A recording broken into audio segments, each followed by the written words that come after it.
जय श्रीराम, जय संविधान, जय भीम, वंदे मातरम। आज आपल्या समक्ष एका व्यक्तीला सामोरं करून ज्या प्रकारे गणेश भक्तांची हेळसांड, ज्या प्रकारे मुंबईमध्ये डिस्टर्बन्स, ज्या प्रकारे छोटे व्यावसायिक यांना नाहक त्रास, ज्या प्रकारे बेकायदेशीर रस्ता रोको, हे सगळं केलं चाललंय ते म्हणजे जरंगेच्या ह्या सगळ्या आंदोलनाच्या नावाखाली मला आपणाला सांगायचं आहे की जरंगेचं हे आंदोलन हे नुसतं आंदोलन नसून अर्वाच्य अश्लीलपणाचा कहर केला जाणारं पवित्र अशा आझाद मैदानाचं लालछन लागणारं हे आंदोलन बनलं आहे। अत्यंत हीन आणि नीच पद्धतीनं हा माणूस व्यक्त होत आहे। याच्या जिभेला लगाम नाही। आमच्या गुराखी साहित्याच्या भाषेत म्हणायचं म्हणजे याचं टाळकं फिरलंय की काय, की याला जे भरायलेत हे भरणारे येऊन काय काय भरत आहेत आणि हा व्यक्त होत आहे का, असा देखील प्रश्न आहे। परंतु मला या निमित्तानं जे कोणी त्याचे मसिया, गॉडफादर, सिंपथायझर आहेत त्यापैकी उद्धव, मला विचारायचंय आणि सांगायचंय की गणेश भक्त तुम्हाला माफ करणार नाहीत। गणेश भक्त तुम्हाला माफ करणार नाहीत। लालबागच्या राजाला येणारे भक्त तुम्हाला माफ करणार नाहीत। जागतिक येणारे गणपती बाप्पाला मानणारे, पूजन करणारे भक्त तुम्हाला माफ करणार नाहीत। मुंबईतील गणेश भक्त माफ करणार नाहीत। त्याचबरोबर नवसाच्या गणपतीला येणारे भक्तही तुम्हाला माफ करणार नाहीत। कारण तुम्ही एका अनिष्ट गोष्टीला मदत करत आहात, असंविधानिक गोष्टीला मदत करत आहात। जो माणूस आरक्षण मागायला येतो परंतु त्या मंचकावर अर्वाच्य भाषांची लाखोळी होळीसारखी तो बोलतो आणि तिथे बरोबर आहे त्याच्या लायकीप्रमाणेच तो बोलत आहे। त्यामुळेच कदाचित त्यांनी महात्मा ज्योतिबा फुले ज्यांनी शिक्षण दाखवलं, सर्वांकष महिलांना सर्वांसाठी शिक्षण कसं मिळू शकेल हे दाखवलं, छत्रपती शिवाजी महाराजांची जयंती दाखवली की का हा उत्सव महत्वाचा आहे। त्याचबरोबर शाहू महाराज ज्यांनी आरक्षण दिलं, त्याचबरोबर भारतरत्न डॉक्टर बाबासाहेब आंबेडकर यांनी संविधानाची निर्मिती केली। ह्या तिन्ही महापुरुषांचे फोटो जरंगेच्या स्टेजवर नाहीत, परंतु शिवांची लाखोळी मात्र त्या स्टेजवर आहे। त्यामुळं अशा खालच्या स्तरावरच्या उंची कमी असलेल्या विचाराच्या माणसाचं हे सर्व काही तिथे चाललेलं आहे, आझाद मैदानात चाललेलं आहे। मला तुम्हाला सांगायचंय आणि उद्धव ठाकरेला विचारायचंय, शरद पवारला विचारायचंय, शरद पवार केवळ पिवळी दस्ती गळ्यात टाकून एक दिवस येळकोट मल्हार म्हणून चालत नाही। शरद पवार, उद्धव ठाकरे केवळ दिखावा करून चालत नाही येळकोट मल्हार म्हणून। सार्वत्रिकपणे, सार्वजनिकपणे सर्व माध्यमांसमोर, हिंदुस्थानासमोर हा अत्यंत खालच्या विचाराचा जरंग्या यांनी काल जे शब्द उच्चारले ते शब्द सुद्धा उच्चारावेसे वाटत नाहीत। तो असं म्हणाला, सन्माननीय एका राजकीय व्यक्तीचं नाव घेऊन म्हणाला की धनगर समाजाच्या डॅश मध्ये बांबू घातला, डॅश मध्ये बांबू घातला असं हा नीच विचाराचा माणूस बोलला। एका समाजाचा सार्वजनिक अपमान करण्याचा अधिकार त्याला आहे का? असा जर अपमान तो करत असेल तर दोन समाजामध्ये तो तेढ निर्माण करत नाहीये का? ही कोणती भाषा आहे? मला ते शब्द उच्चारू वाटत नाहीत। परंतु कायद्यामध्ये इव्हिडन्स ठेवावाच लागतो. अत्यंत लाजिरवाणं होतंय तसा शब्द उच्चारताना सुद्धा. अरे काय तुम्हाला सांगतो, जे शब्द उच्चारला त्यांनी हे न उच्चारलेला बरा, कारण ते बांबू घातला धनगर समाजाच्या डॅश डॅश मध्ये असा तो उच्चारला ह्या जरंगीनं. लाज वाटायला पाहिजे. ईर्षा म्हणजे तुम्हाला सांगतो, तिथं आया बहिणी असतील, तुमच्या माध्यमातून आया बहिणी चॅनल्सवर पाहतात, कौटुंबिक लोक पाहतात. त्याचबरोबर आज हा माणूस माजी न्यायमूर्ती संदीप शिंदेंना समोर काय बोलला माहितीये? याला काय संविधानाचं ज्ञान नाहीये की हा ढोंग करतो आणि स्क्रिप्ट वाचतो. ह्याला कुणीतरी सांगतं असं बोल आक्रमक. निवृत्त न्यायमूर्ती हे कधी सुद्धा उच्च न्यायालयात किंवा सर्वोच्च न्यायालयातले निवृत्त न्यायमूर्ती हे कधी बोलवले जाऊ शकतात न्यायमूर्ती म्हणून. त्यांना ते स्टेटस असतंय. त्या न्यायमूर्तींसमोर काय बोललाच म्हणे, सरकार चाभरं आणि परत चाभऱ्या झवण्याचं आहे. सरकार चाभऱ्या झवण्याचं. बघा हे झवण्याचा शब्द, शरद पवार या झवण्याचा शब्दाचा अर्थ काय? उद्धव ठाकरे झवण्याच्या शब्दाचा अर्थ काय? दात खिळी बसली का तुमची? निषेध करणार आहेत की नाही? झवण्याचा गांड सारखे शब्द हा वापरतो, सार्वजनिक अपमान करतो सणासुदीच्या दिवसांमध्ये, आणि तुम्ही त्यांचे लाडा करता. ह्याचं उत्तर द्यावं लागेल शरद पवार. कारण राष्ट्रवादी काँग्रेसचे वयोवृद्ध पुढारी शरद पवार आणि उद्धव तुम्हाला किती कळवळा आहे आता लोकांना माहिती आहे आणि वेगळं सांगण्याची गरज नाही. त्याचबरोबर मला तुम्हाला सांगायचंय की त्याची जी भाषा आहे आणि त्याचं जे वर्तन आहे त्याच्यामुळं आज मुंबईतले मुख्य रस्ते, त्याचबरोबर रेल्वे स्थानकं, त्याचबरोबर रस्त्यांच्या जे फुटपाथला आणि डिवायडर केलेले असतात लोखंडाचे, ते डिवायडर तोडण्याचे प्रयत्न, सिग्नलवर जाऊन बसणे, चुकीचा अट्टहास करणे, हुल्लडबाजी करणे. जागतिक राजधानी आहे ही देशाची आर्थिक राजधानी आहे. जगामध्ये जगातली एक मोठी अर्थव्यवस्था असलेली ही राजधानी आहे. तिथल्या त्या जे हे म्हणजे हे आहे सेल्फी पॉइंट आझाद मैदानाच्या जवळ महापालिकेच्या समोर, त्या सेल्फी पॉइंट मध्ये एक काय म्हणतो त्यांना आपण, हे आहे आपलं वॉटर फाउंटन आहे. त्या फाउंटन मध्ये तुम्ही अर्धनग्न आंघोळ करणार. अरे ही कोणती विकृती आहे? नाचायले तुम्ही स्पॉन्सर्ड आहेत. तुम्ही स्पॉन्सर्ड आहेत. माझे मराठा भाऊ नाही आहेत.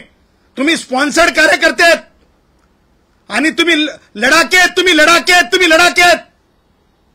तुम्हाला छत्रपती शिवाजी महाराजांचं नाव घेण्याचा अधिकार नाहीये. छत्रपती शिवाजी महाराजांचं नाव घेण्याचा अधिकार नाहीये. तुम्ही लढाके आहेत. ज्या प्रकारे तो जाकेऱ्या आता अतिरेकी आझाद मैदानात हुल्लडबाजी त्यांनी ज्या प्रकारे म्हणजे अत्याचार करून गेला, त्याच प्रकारची हुल्लडबाजी इथे चालू आहे. आणि म्हणून माझं असं म्हणणं आहे की जरंग्या वेदनांचं आंदोलन असतंय. कुंडामध्ये आंघोळ जत्रेप्रमाणे नसतंय. आणि म्हणून मला म्हणायचंय की सन्माननीय एकनाथरावजी शिंदे साहेब, राज ठाकरे म्हणतायत की शिंदे साहेबांना विचारा, आपण आपल्या कार्यकाळात त्याचे लाड केले होते, गोंजारलं होतं. त्या जरंगेला आता सांगा की गावाकडे जाय म्हणून, गावाकडे जाय म्हणून, गावाकडे जाय म्हणून. हे तुम्हाला सांगतो, जरंग्याची कोणतीच मागणी महाराष्ट्रातलं सरकार तर काय, देशातल्या कोणत्याही राजकीय पक्षाचं सरकार इतर राज्यातलं सुद्धा जरंग्याच्या मागणी मान्य करू शकत नाही. जरंगेची मागणी कुणीच मान्य करू शकत नाही. आणि त्यामुळं त्याला वापस पाठवणं, खेळ संपला म्हणून सांगणं, त्याचा शो संपला म्हणून असल्यासारखं बोलतंय, तो भावलं असल्यासारखं बोलतंय, तो भावलं असल्यासारखं बोलतंय. मला सांगा, ते काय विरोधी पक्षाचे नेते म्हणून समोर आले, ते काय नाव त्यांचं, आपलं दानवे, अंबादास दानवे, आगडोंब होणार म्हणे. हा म्हणतो गोळ्या घाला, अंबादास म्हणतात आगडोंब होणार. अंबादास, आपण विरोधी पक्ष नेते म्हणजे आपल्याला काही मर्यादा तर जाणून ठेवल्या पाहिजेत. आपण कुठं काय व्यक्त करतो. आपण एका सन्माननीय पदावर होतात, आपण एका जातीचे म्हणून सांगताय. किती जातीवादी झालात. एवढा जातीवाद चालतो का. मागासले पण लागतंय आरक्षण मिळवण्यासाठी, जातीवादी होऊन चालत नसतंय. म्हणे मी मराठा म्हणून आलो, म्हणे मी मराठा म्हणून आलो. तुम्ही हे म्हणाला असतात की मी एक जिम्मेदार पदाधिकारी आहे, मी चर्चेला आलो, मी विषय समजून घ्यायला आलो. म्हणजे तुम्ही मराठा म्हणून बोलत राहा, तुमचं ओबीसीशी काही संबंध नाही, तुमचा ब्राह्मणांशी काही संबंध नाही, तुमचा मागासवर्गीयांशी काही संबंध नाही. मला एक समजत नाही, आजच्या तारखेला सर्वपक्षीय मराठा पुढारी मिळून हे काय गेमिंग करत आहेत का, की महाराष्ट्रामध्ये बिगर मराठा मुख्यमंत्री असला की चुळबुळ चुळबुळ चुळबुळ चुळबुळ चुळबुळ आहे का, ही राजकीय चुळबुळ आहे का ही, असा देखील मला प्रश्न पडतो. आणि म्हणून मला हे सांगायचं आहे, जरंगेची भाषा ही गावगाड्याची नसून जरंगेची भाषा ही नीचपणाची आणि माजोरीपणाची आहे. जरंगेची भाषा ही गावगाड्याची नसून जरंगेची भाषा ही नीचपणाची आहे. त्याचबरोबर संजय राऊत आणि शरद पवार, संजय राउत, देख भाई, लगता था यार, लोग बोलते थे पत्रकार है, मुझे तो अभी सवाल पड़ा है कि चित्रकार है कि तू पत्रकार है. अरे कहते हैं तू संसद में जाता भी है, लेकिन तू तो बोलने लगा है अभी कि संविधान बदल दो. अरे संविधान बदल दो, अरे संविधान बदल दो. मैं ये नहीं कहूंगा सटकलिका, मैं ये कहूंगा कि जो संविधान बदलने की भाषा करते हैं वो देश के मूल तंत्र को नहीं समझते हैं, जो बेसिक स्ट्रक्चर को नहीं समझते हैं. तुम नादान नहीं हो, तुम राजनीति के अंदर वोट बटोरने का गंदा खेल खेल रहे हो. आणि त्यांच्याच भाषेवर रेग ओढून शरद पवार व्यक्त होतात. म्हणे संविधानामध्ये काय बदल करा की काय संशोधन करा असं शरद पवार बोलतात. शरद पवारांना माहिती असलं पाहिजे की संविधानिक मर्यादा काय आहेत.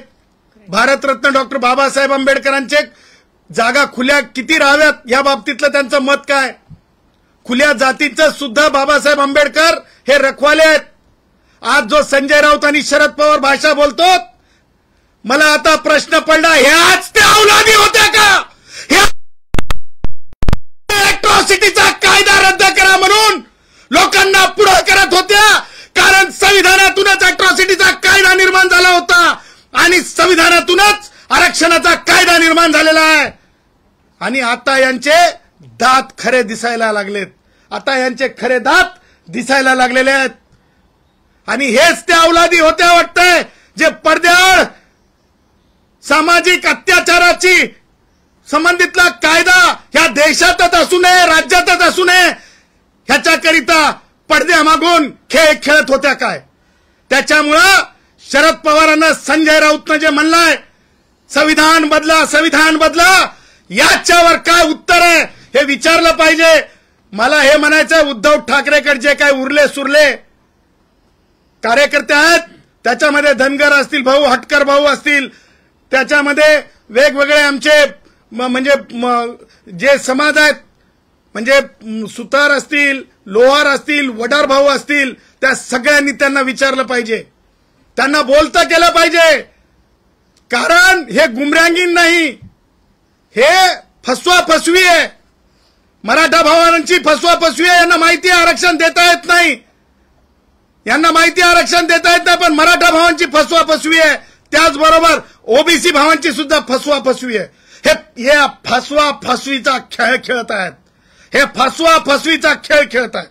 आणि म्हणून मला तुम्हाला पुढे जाऊन हे सांगायचं आहे की एसटीतील कष्टकरी जेवढे आमच्या आझाद मैदानात होते त्याच्यापेक्षाही कमी लोक आता शिल्लक राहिले.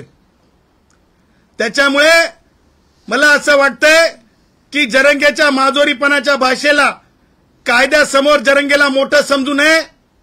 जरंगेला जर आज 6 वाजेपर्यंत जरंगे ऐकला नाही, चुकीची प्रथा पडेल. रूल्स कॉन्टम्प्लेट झाल्याच्या नंतर, रूल्स अंमलात आल्याच्या नंतर आंदोलनांच्या बाबतीतले पहिल्याच आंदोलनात जर रूल तुटणार असतील तर ही शृंखला पुढे चालेल. कायद्याचं राज्य आहे. मुख्यमंत्री उपमुख्यमंत्री काय म्हणतात यापेक्षा कायदा काय म्हणतो या आधारे वरिष्ठ पोलीस निरीक्षक आझाद मैदाननी 6 वाजल्याच्या नंतर आता लाडवे जरंगेचे बंद करा, गोंजारनं जरंगेला बंद करा, उचला आणि जरंगेला अटक करून माननीय magistrate first class Azad Maidan यांच्या समोर उभा करा. कारण कायद्याची पायमल्ली ही महाराष्ट्राला परवडणारी नाही, कायद्याची पायमल्ली महाराष्ट्राला परवडणारी नाही.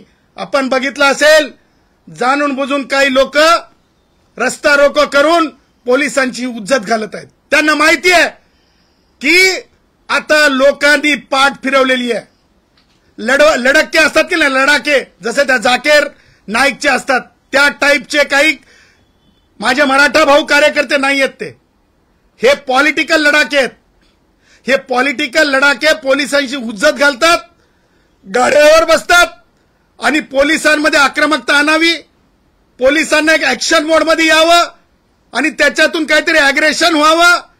मुंबईतल्या सामान्य माणसाला त्रास होऊ नये म्हणून प्रतिबंधात्मक कारवाई करत असताना काहीतरी अघटित घडवावं, महाराष्ट्र पेटवावं आणि नंतर जरंग्यानं विक्टिम कार्ड खेळावं, नंतर जरंग्याच्या नावाचं विक्टिम कार्ड खेळावं, नंतर जरंग्याच्या नावाचं विक्टिम कार्ड खेळावं.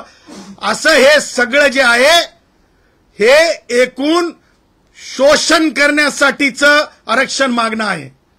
कारण जो स्पेस निर्माण केलेला आहे भारतरत्न डॉक्टर बाबासाहेब आंबेडकरांनी, ज्या ज्या कष्टकरी समाज आहेत त्या समाजाला, मग ते राजकारणात असेल, शिक्षणात असेल, नोकऱ्यांमध्ये असेल, तो स्पेसच संपवून टाकायचा, तो स्पेस संपवायचा. ओबीसी उद्याच्या स्थानिक स्वराज्य संस्थेच्या निवडणुकीत शिल्लकच राहिला नाही पाहिजे.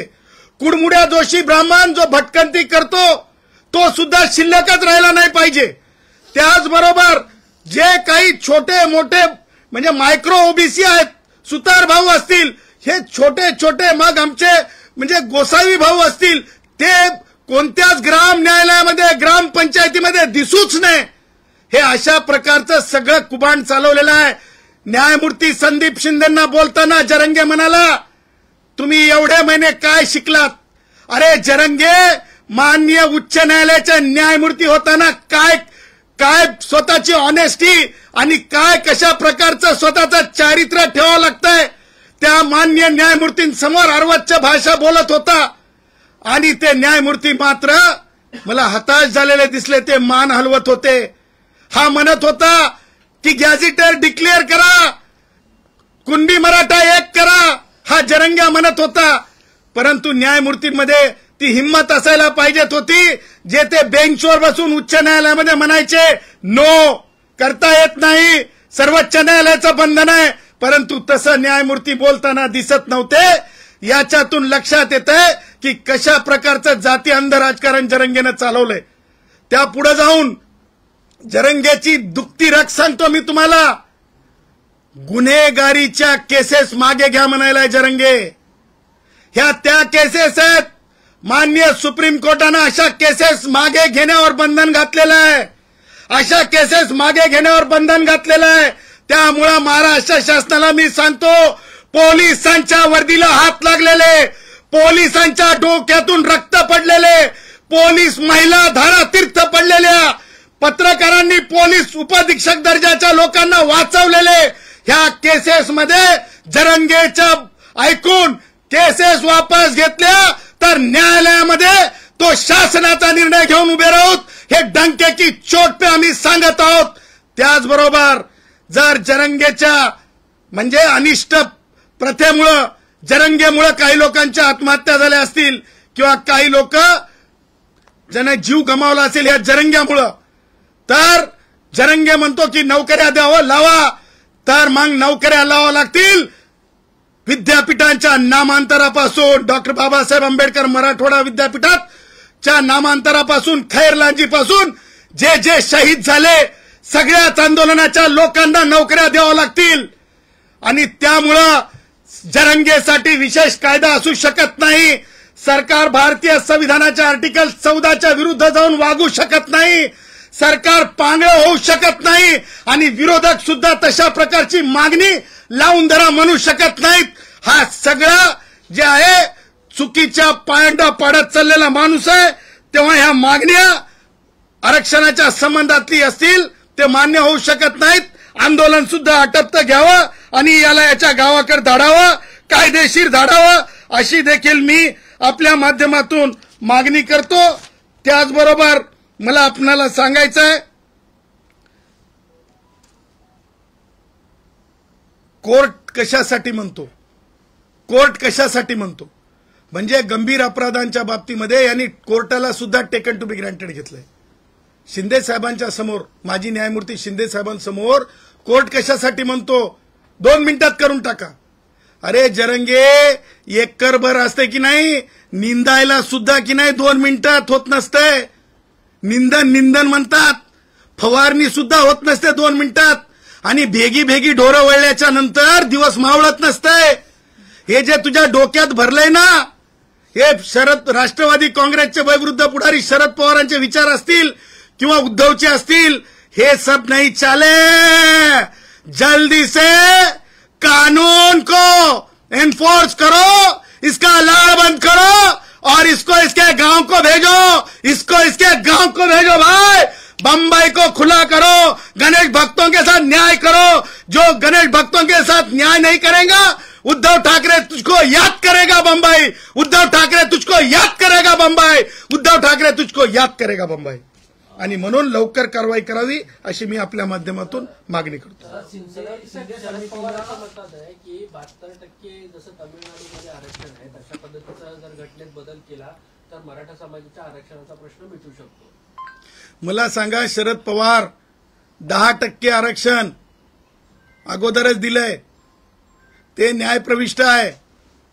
ते चालू असताना दुसरं आरक्षण म्हणजे कुणबी मराठा म्हणून शरद पवार कायद्याला मानताना पार्लमेंटमध्ये होतात, कृषी खात्याचे केंद्रातले मंत्री होतात. तुम्हाला शिकवायची गरज आहे का आता? संविधानाचे धडे तुम्हाला लागतील का? हा, कारण तुम्हाला माहिती आहे की जयश्री पाटील विरुद्ध मुख्यमंत्री महाराष्ट्र शासन या केसमध्ये माननीय सुप्रीम कोर्टाने संविधान पीठाचा आधार घेत सांगितलंय की कुणबी आणि मराठा डिस्टिंक्टली वेगळे आहेत, 2 एक नाहीत. आणि जरंगे जो घडी म्हणतो ना गॅझेटरांना सरसकट लिहा, हे माझे कुणबी भाऊ जे मराठा नोंदीमध्ये आहेत, जो हैदराबाद गॅझेटरमध्ये आहेत, हे ते कुणबी भाऊ नाही आहेत जे सामाजिक मागास आहेत. कुणबी म्हणजे जो कोणी शेती करेल, मग तो जैनामध्ये आहे, मग तो कुणी असेल, कुणाला सुद्धा त्या नॉमिक्लेचरमध्ये ते नॉमिक्लेचर लागू होत नाही. त्याच्यासाठी खेडुळे कुणबी जे आहेत ते मागास आहेत आणि ते विदर्भात आहेत. त्याच्यानंतर तिरळे कुणबी आहेत ते मागास आहेत. जसं कोकणामध्ये कुणबी आहेत ते मागास आहेत. म्हणजे मी म्हणेल डिक्लेरेशन द्या, म्हणे डिक्लेरेशन द्या. अरे खाऊ आहे का? खाऊ आहे का? मला असं वाटतंय, मला जे समजलंय, देशी बॉईज देशी बॉयज, भाई देशी बॉयज, मैं तुमको बोल रहा हूं बम्बई की भाषा में, भाई अपना तबियत का चिंता करो भाई। वो देशी भाव वो उतर जाती है तो बुखार चढ़ जाती है। बम्बई का पानी में लेप्टोस्पायरोसिस होता है।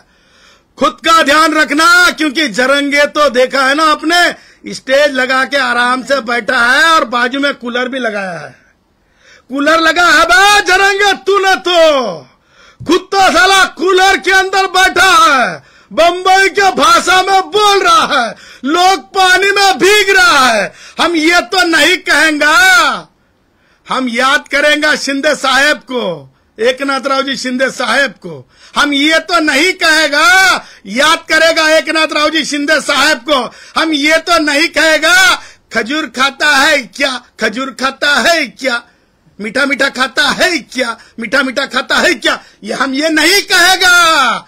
इसीलिए कहते हैं भाइयों, अपना ध्यान रखो, अपने गांव की ओर चलो, अपने गांव की ओर चलो, खेती का ध्यान रखो। बच्चों देखो, एक बार अगर से कोई गलत हरकत होती है, कैमरे देखते हैं, साल 2 साल तक लोगों की पहचान होती है। गलत करने पे कैमरा पकड़ लेता है। यहाँ पे वॉइस कैमरा भी है, आज ना कल नाम आता है, नौकरी मिलती नहीं है, कर्जा भी अभी मिलता नहीं है, उसके लिए भी अभी करैक्टर देखा जाता है। अभी तुमको कोई भी प्राइवेट जॉब भी करना है तो देखा जाता है। इसलिए भैया चलो अपने गांव की ओर निकलो भाई, अपने गांव की ओर निकलो। एक सगळ्यात महत्वाचा प्रश्न, राज ठाकरेंनी असं म्हटलं की एकनाथ शिंदेनी याचं उत्तर द्यावं, म्हणजे नेमका त्यांचा रोग काय आहे का शिंदे आणि फडणवीसांच्या अंतर्गत तलाचं यात काय याला लागूनच गेल्या वर्षी एकनाथ शिंदे त्या आंदोलन सोडवण्यासाठी किंवा एकंदरीतच त्यांचं गुलाल उधळण्यासाठी नवी मुंबईला वासीला गेले. त्याच्यावरती विचारलं राज ठाकरेंना, तर ते म्हणतात की या सर्व गोष्टींची उत्तर केवळ एकनाथ शिंदे देऊ शकतात. मला असं वाटतंय की ते गुलाल, ते म्हणजे मला म्हणायचं नाही, आंदोलनं असतात परंतु हे आंदोलन नाही, हे अश्लीलपणाचा कहर आहे. आणि तो गुलाल जो असतो ना, तो अश्लील वर्तनामध्ये उधळला जाणं किंवा आरडाओरड करणं किंवा नाचणं, अशा प्रकारचे आंदोलन आम्ही पाहिले नाहीत. आणि शिंदे साहेब ज्यावेळेस तिथं गेले, मला असं वाटतंय की शिंदे साहेबांनी गुलाल उधळायला लावला नव्हता, यांनीच आपल्या गुलालाची तयारी ठेवलेली होती. म्हणजे ते स्क्रिप्टेड होतं. आणि राहिला प्रश्न, बरोबर आहे, शिंदे साहेबांनी जरंगेचा लाड केला, शिंदे साहेबांनी जरंगेचा लाड केला, हे वेगळं सांगण्याची गरज नाही. नाहीतर त्याच वेळेस जर अंतरवाली सराटीच्या गुन्ह्यामध्ये जरंगे अटक झाला असता तर जरंगे एवढी मगरुरीची, एवढी नीचपणाची, एवढी मस्तावलेली, एवढी माजलेली भाषा जरंगे करू शकला नसता, आझाद मैदानाचं पावित्र्य घालू शकला नसता. आणि म्हणून मला असं म्हणायचं, त्या पुढे जाऊन पत्रकारांनी प्रश्न विचारलाच म्हणून मला असं दिसतंय की एक लॉबिंग, मग सर्वच पक्षातली लॉबिंग मराठा लिडरशिपची, जी स्वतःला मुख्यमंत्री किंवा स्वतःला अवतीभवती पाहते. म्हणजे मला दुःख या गोष्टीचं सुद्धा आहे की मी शिंदे साहेबांना त्या बाबतीमध्ये मी उदय सामंतांना मेसेजही पाठवलाय, तो मेसेज आहे, मी वाचून दाखवू शकतो. आणि मी त्याच्यात मी माझं मत व्यक्त केलंय, मी वेदना व्यक्त केली की कसं आहे माहिती आहे ना, की म्हणजे तुम्ही ज्या प्रकारे म्हणत आहात शिंदे साहेब, तुम्ही असं म्हणा जरंगेला की तू हे बंद कर, हे कुणबी मराठा एक नाही, सुप्रीम कोर्ट सांगतंय, तुला हे आंदोलन करता येणार नाही, तू गावाकडे जा, हे तुम्ही म्हणा. कारण तो तुमच्या नावाचा गजर करत राहतो. तुम्ही असं म्हणताय की तारीख योग्य नाही, तारीख योग्य नाही, याचा अर्थ लोकांमध्ये एक संभ्रम तयार होतो. त्याचबरोबर विखे पाटील म्हणतायत की आणखीन चर्चेच्या बाबतीत म्हणजे काय, म्हणजे काय, म्हणजे काय सांगायचं. मला हे नाही म्हणायचं की कोण मंत्री कोणत्या पक्षाचे आहेत, तो महत्वाचा भाग नाही आहे. संविधानासोबत आहोत की नाही आपण संविधानातल्या जे हे आहे रिझर्वेशन ऍक्ट आहे त्या ऍक्ट सोबत आहोत की नाही. म्हणून सुप्रीम कोर्ट आणि भारतरत्न डॉक्टर बाबासाहेब आंबेडकर म्हणतात, विखे पाटील, सन्माननीय उपमुख्यमंत्री एकनाथरावजी शिंदे साहेब, रावसाहेब दानवे, भारतरत्न डॉक्टर बाबासाहेब आंबेडकर म्हणतात, आरक्षणाची मर्यादा जर वाढली, शरद पवार वयोवृद्ध पुढारी, तुम्ही तुमच्या डोक्यात घालून घ्या, वयोवृद्ध पुढारी शरद पवार, तुम्ही तुमच्या डोक्यात घालून घ्या, 50% जेव्हा मर्यादा ओलांडते तेव्हा रिव्हर्स डिस्क्रिमिनेशन सुरू होत आहे. म्हणून भारतरत्न डॉक्टर बाबासाहेब आंबेडकर खुल्या वर्गातल्या ब्राह्मणांचे सुद्धा नेता आहेत, खुल्या वर्गातल्या जैनांचे सुद्धा नेते आहेत, त्याचबरोबर ते आदिवासी, भटके, विमुक्त, मागासवर्गीयांचे सुद्धा नेते आहेत. याच्यासाठी तेवढं तोलमोलचं राहावं लागतंय. शरद पवार, आपण आरक्षण वाढवा म्हणजे तुम्हाला इतर हिंदुस्थानी नाही येत असं म्हणायचंय का? खुल्या वर्गामध्ये सगळेच येतात, मागासवर्गीय येतात, ब्राह्मण येतात, कोमटी येतात, वैश्य येतात. त्यांचा तुम्हाला कळवळा नाही का शरद पवार? ह्या वयामध्ये सुद्धा तुम्ही एवढं गलिच्छ राजकारण का करता? आणि सरते शेवटी मी गुणरत्न आणि माझी सुप्रियाताई संसद रत्न. मी गुणरत्न, सुप्रियाताईचा भाऊ. सुप्रियाताई, सुप्रियाताई, सुप्रियाताई, तुम्ही माझी मोठी बहीण आहात. सुप्रियाताई, तो जरंगे आहे ना, अत्यंत अश्लील भाषा करत आहे. सुप्रियाताई, मला तुम्हाला अत्यंत ही गोष्ट आहे ना या सणासुदीच्या दिवसात सांगायची आहे. सुप्रियाताई, तो जरंगे आहे ना, कशी घाणेरडी भाषा, मला तर बोलावं सुद्धा वाटत नाही. खालची भाषा, कमरेखालची भाषा म्हणे, मध्ये घाला, मध्ये घाला धनगर समाजाच्या. सुप्रियाताई, मी वाट बघत आहे, तुम्ही कधी निषेध करणार आहात. त्याचबरोबर तो शिंदे साहेबांच्या समोर ज्या प्रकारे जे शब्द वापरले सुप्रियाताई, ते तर अत्यंत म्हणजे सरकार म्हणे चाबऱ्या झवण्याचा. याचा अर्थ काय ताई? इतकी घाणेरडी भाषा कधीच झालेली नाही. त्यामुळे सुप्रियाताई, तुम्ही कधी निषेध करताय हे मी वाट पाहतो. त्याचबरोबर आमच्या कधी काळी भटक्या विमुक्तांचं काम करणाऱ्या आमच्या पुण्याला असतात त्या, काय नाव त्या उद्धवकडे, सुषमाताई.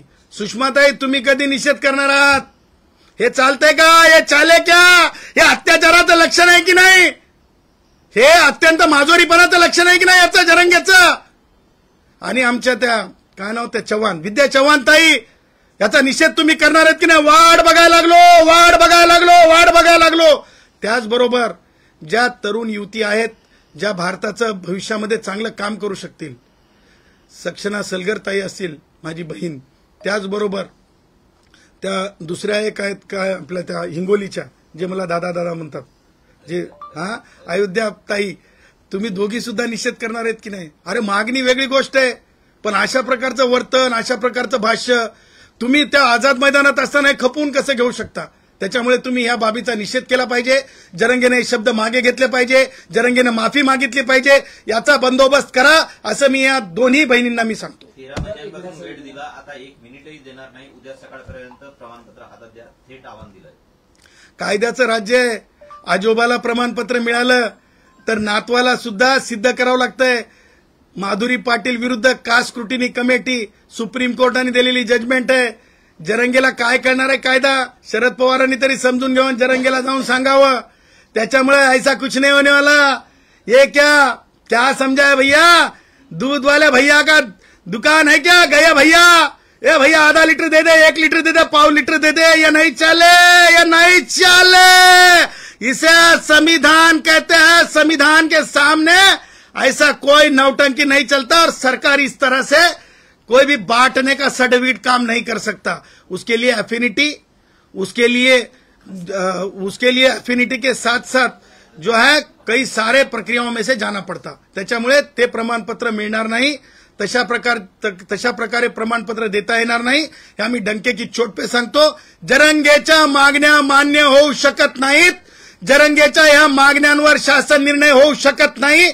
जरंगे परत एकदा खोटा गुलाल टाकेल. गुन्हे मागे घ्यायच्या तोंडाला पाणी लावलेले, त्याच पाणी लावलेले लोक त्यांनी इथं आणलेले आहेत, लढाके आणलेले आहेत जाकीर नाईक सारखे. त्याच्यामुळं मराठा भावांनो, याच्या भूलथापांना बळी पडू नका. हात जोडून तुम्हाला कळकळीची विनंती आहे.